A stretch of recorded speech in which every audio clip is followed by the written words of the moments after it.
geloasă ești. Toată ziua îmi scoți ochii și mă înnebunești. Voi fi geloasă, dar tu ești un mare vagabond și îți place aventura, de parcă ai fi James Bond.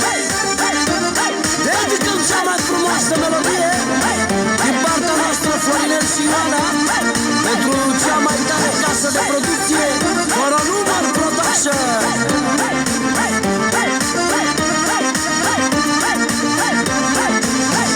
Spui că nu-s băiat de casă, că după altele stau cu limba scoasă.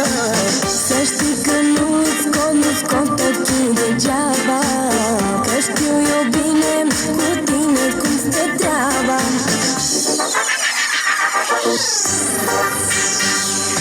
Mamă, ce geloasă, au ce geloasă ești. Toată ziua îmi scoți ochii și mă înnebunești. Voi fi geloasă, dar tu ești un mare vagabond și îți place aventura, de parcă ai fi James Bond. Mamă, ce geloasă, au ce geloasă ești. Toată ziua îmi scoți ochii și mă înnebunești. Voi fi geloasă, dar tu ești un mare vagabond și îți place aventura, de parcă ai fi James Bond. Hai lelele, Hai la la la la la la la la la. hai lelele. Hai la la la la la la la la. Iubire, tu mă scoți din sărite. Dacă mă înșeli, am să-ți fac zile frite.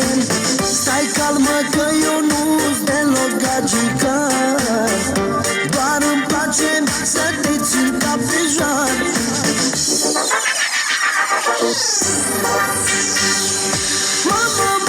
Mamă, ce geloasă, au ce geloasă ești. Toată ziua îmi scoți ochii și mă înnebunești. Voi fi geloasă, dar tu ești un mare vagabond și îți place aventura, de parcă ai fi James Bond.